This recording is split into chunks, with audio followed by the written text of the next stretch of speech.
चलिए दोस्तों, जय हिंद। आप सबों को कैसे हैं?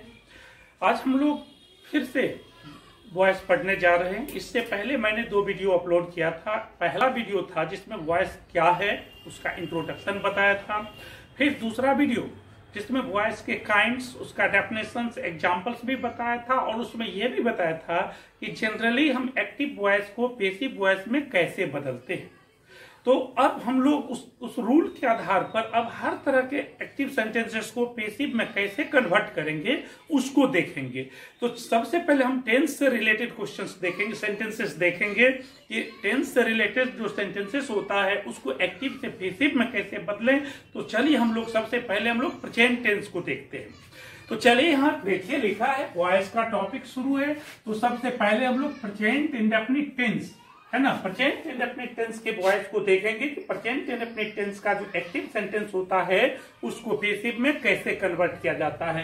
तो पैसिव में कन्वर्ट जब हम करते हैं तो सबसे पहले हम उसको पहचानें कि एक प्रेजेंट इंडेफिनिट का एक्टिव क्या होता है, प्रेजेंट इंडेफिनिट का पैसिव क्या होता है।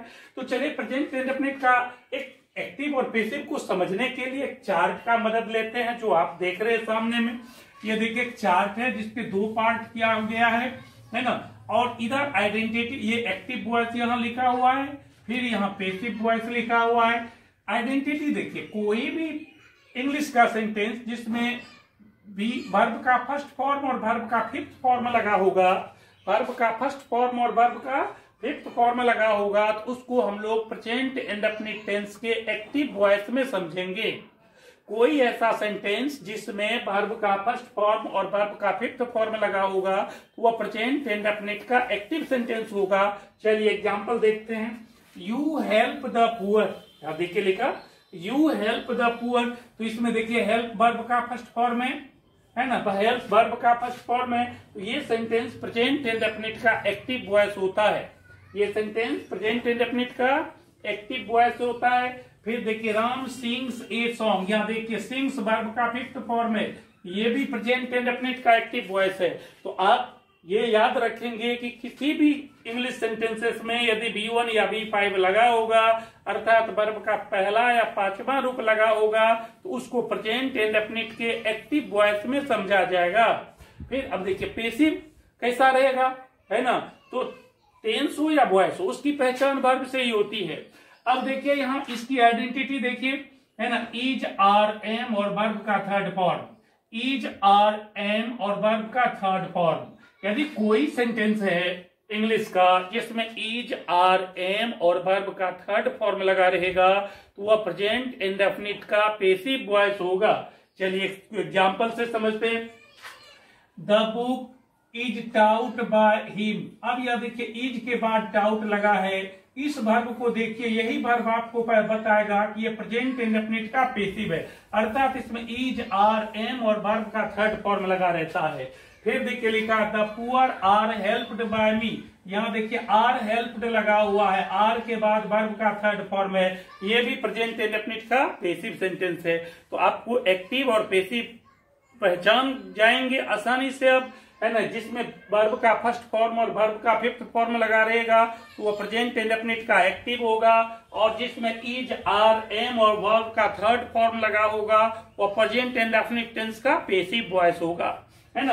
तो इसकी पहचान भी आप एग्जांपल से देखें। इसमें देखिए you help the poor, help verb का फर्स्ट फॉर्म है, यह प्रेजेंट इंडेफिनिट का एक्टिव है। सिंग्स वर्ब का फिफ्थ फॉर्म है, यह प्रेजेंट इंडेफिनिट का एक्टिव है। और फिर इधर देखिए पैसिव वॉइस जो प्रेजेंट इंडेफिनिट का होगा वह कैसा होगा, यदि कोई इंग्लिश के सेंटेंस है जिसमें इज, आर, एम और वर्ब का थर्ड फॉर्म लगा हुआ है, आप समझ जाएंगे वह प्रेजेंट इंडेफिनिट का पैसिव होगा। जैसे the book is taught by, देखिए इज टाउट, इज के बाद वर्ब का थर्ड फॉर्म है, प्रेजेंट इंडेफिनिट का पैसिव होगा। The poor are helped by me, यानी कि आर के बाद हेल्प्ड वर्ब का थर्ड फॉर्म लगा है, प्रेजेंट इंडेफिनिट का पैसिव हो जाएगा, है ना। फिर अब देखिए इसका स्ट्रक्चर, हम लोग एक्टिव से पैसिव में कैसे कन्वर्ट करते हैं, एक्टिव सेंटेंस को पैसिव में हम लोग कन्वर्ट कैसे करते हैं, उसका स्ट्रक्चर आपको हर हमेशा याद रखना होगा। जैसे देखिए यहाँ ऑब्जेक्ट को सब्जेक्ट बनाना है, आप रूल में भी देखे थे, कोई भी एक्टिव सेंटेंस को पैसिव में बदलेंगे तो उसके ऑब्जेक्ट को क्या करेंगे, सब्जेक्ट बनाएंगे, और इस सब्जेक्ट के अनुसार इज, आर, एम, मतलब इज या आर या एम देंगे, आवश्यकता अनुसार जो तीनों में से एक लगेगा, है ना। और जो उसमें मेन वर्ब होगा उसमें उसका थर्ड फॉर्म देंगे, तब बाय प्लस एजेंट। एजेंट जो होता है एक्टिव वॉइस में जो सब्जेक्ट होता है वह एजेंट हो जाता है, अर्थात इस एक्टिव वॉइस का सब्जेक्ट यू, इसका राम, ये सभी उधर जाकर एजेंट हो जाता है, वह बाय के बाद लिखा जाता है। तो इसको आप याद रखिए। स्ट्रक्चर को तो हर हाल में याद रखना होगा। स्ट्रक्चर याद नहीं रहेगा आप नहीं तो ये कन्वर्ट कर सकते हैं। यदि आपको आइडेंटिटी याद नहीं होगा तो आप उसको आइडेंटिफाई नहीं कर सकते हैं। इसलिए स्ट्रक्चर और आइडेंटिटी को हर हाल में आपको याद रखना है। चलिए अब हम लोग एक्टिव सेंटेंस को पैसिव में कैसे चेंज करते हैं, कुछ एग्जांपल्स देखते हैं। चलिए यहां देखिए लिखा है एग्जांपल, एक्टिव वॉइस का सेंटेंस है, लिखा है सीता है ना सिंग्स ए सॉन्ग। ये प्रेजेंट इंडेफिनिट का सेंटेंस है, ये प्रेजेंट इंडेफिनिट का सेंटेंस है। इसको आपको पैसिव में कन्वर्ट करना है, जिसमें देखिए सीता सब्जेक्ट है, सिंग्स वर्ब है और सॉन्ग ऑब्जेक्ट है। इसका पैसिव जब बनाइएगा तो इस ऑब्जेक्ट को आपको क्या करना है, सब्जेक्ट बना देना है। इस ऑब्जेक्ट को क्या करना है, सब्जेक्ट बनाइए। तो इसका पैसिव जब लिखिएगा, इसका पैसिव वॉइस हो जाएगा ए सॉन्ग, लिखिए ए सॉन्ग हो जाएगा यहाँ ए सॉन्ग। अब ये सब्जेक्ट जब यहाँ हो गया, इस सब्जेक्ट के बाद इस इज आर एम जो वर्ब तीनों टू बी का फॉर्म है, इसमें से एक कोई देना है। ए सॉन्ग के साथ क्या लगेगा, इज, इसमें से हो गया। तब ये थर्ड फॉर्म दीजिए, यहाँ सिंग्स जो थर्ड ये फिफ्थ फॉर्म है, इसका थर्ड फॉर्म देना है संग संग। तब उसके बाद थर्ड फॉर्म हो गया, तब उसके बाद बाय लिखिए, तब उसके बाद ये एजेंट सीता लिखिए। A song is sung by Sita, क्या हो गया, a song is sung by Sita. ये इस सेंटेंस का पैसिव हो गया। चलिए इसके और एग्जांपल देखते हैं, है ना। देखिए फिर एक और एग्जांपल एक्टिव वॉइस में देखिए लिखा है ही हेल्प द पुअर। देखिए लिखा है ही हेल्प द पुअर। इसका पैसिव आप बनाइए। तो इसका पैसिव जब बनाइए, इसमें ऑब्जेक्ट सब्जेक्ट को ये देखिए समझिए, ये देखिए ही सब्जेक्ट है, हेल्प देखिए वर्ब है ना, द पुअर क्या है, ऑब्जेक्ट है। जब पैसिव बनाइएगा तो ऑब्जेक्ट को आपको सब्जेक्ट बनाना पड़ेगा, है ना। तो इसका ऑब्जेक्ट कौन है, द पुअर है ना। द पुअर लिखिए, यहाँ सब्जेक्ट बन गया द पुअर। ये सब्जेक्ट के बाद इज आर एम तीनों में से एक दीजिए, पुअर प्लुरल होता है इसलिए आर दीजिए। हेल्प का थर्ड फॉर्म दीजिए हेल्प्ड, तब बाय, और ये ही जो चल जाएगा इधर एजेंट बन जाएगा ही। तो ये इसका पैसिव हो गया। तो इस तरह एक्टिव से पैसिव बनाने के लिए ऑब्जेक्ट को सब्जेक्ट बनाइए, सब्जेक्ट के अनुसार इज आर एम दीजिए, वर्ब का थर्ड फॉर्म दीजिए, तब बाय प्लस एजेंट। तो इस तरह एक्टिव वॉइस को हम लोग पैसिव में कन्वर्ट कर सकते हैं। कोई कंफ्यूजन नहीं होना चाहिए। यदि होगा तो आप कमेंट बॉक्स में जरूर लिखिएगा। और है ना, आप पूरा वीडियो देखिए, एकदम निश्चित रूप से पूरा वीडियो देखिए, शुरू से अंत तक देखिए, है ना।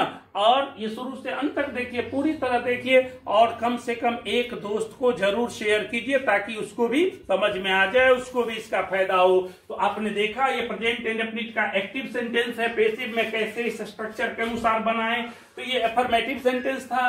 नेगेटिव को भी आप बना सकते हैं, जैसे एक्टिव वॉइस में लिखते हैं दे डू नॉट, है ना, प्ले चेस। देखिए ये प्रेजेंट इंडेफिनिट का नेगेटिव सेंटेंस है, एक्टिव वॉइस में है, तो इसका पैसिव भी नेगेटिव ही होगा, है ना। इसका पैसिव आप बनाते हैं, है ना। ये देखिए दे सब्जेक्ट है, डू नॉट प्ले ये वर्ब है, चेस ऑब्जेक्ट है। तो चेस को आप इधर ले आइए, ऑब्जेक्ट को सब्जेक्ट बना दिए, चेस देखिए हो गया, इसके साथ इज लगेगा। तब उसके बाद इसमें नॉट है तो नॉट दे दीजिए। तब प्ले जो मेन वर्ब है इसका थर्ड फॉर्म दीजिए प्लेड, है ना। तब बाय दीजिए, तब क्या देंगे, प्लेड बाय। दे चलाएगा इधर एजेंट, देम हो जाएगा, है ना। Chess is not played by them, इस तरह नेगेटिव हो जाएगा। फिर एक और एग्जांपल लिखते हैं एक्टिव वॉइस में। देखिए लिखा है ना, शी डज नॉट है ना, टीच मी। देखिए लिखा है प्रेजेंट इंडेफिनिट का नेगेटिव है, she does not teach me, जिसमें शी देखिए सब्जेक्ट है, डज नॉट टीच वर्ब है और मी ऑब्जेक्ट है।